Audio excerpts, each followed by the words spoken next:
ഭക്തജനങ്ങൾ എല്ലാവരും പറയുന്ന കാര്യമാണ്. നല്ല ഇഷ്ടമാണ് ഭഗവാനെ, എന്തോ ഒരു പേടി പോലെ. വേറെ ആരെയുമല്ല, വിഷ്ണുമായ കുട്ടിച്ചാത്തനെ നല്ല ഇഷ്ടമാണ് എന്ന് പറയും, പക്ഷേ പേടിയാണെന്ന്. കാരണം വേറൊന്നുമല്ല, പണ്ട് കാലം മുതൽക്കേ പല ആൾക്കാരും പറഞ്ഞ് തെറ്റിദ്ധാരണ പരത്തിയിട്ടുണ്ട്.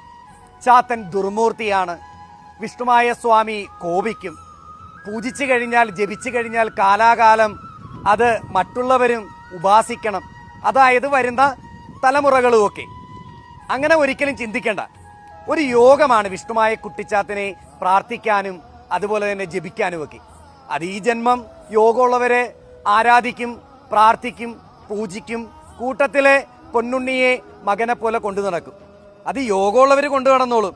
അതുകൊണ്ട് പേടി വേണ്ട, പ്രാർത്ഥിക്കാം, ജപിക്കാം, കൂട്ടത്തിൽ കൊണ്ടു നടക്കാം. വിഷ്ണുമായ കുട്ടിച്ചാത്തനെ അനുഗ്രഹിക്കും. വിശ്വസിച്ചാൽ കൂട്ടത്തിൽ ഉണ്ടാകും എന്നും എപ്പോഴും, മരണം വരെ. അതുകൊണ്ട് പ്രാർത്ഥിച്ചോളൂ വിഷ്ണുമായ കുട്ടിച്ചാത്തനെ.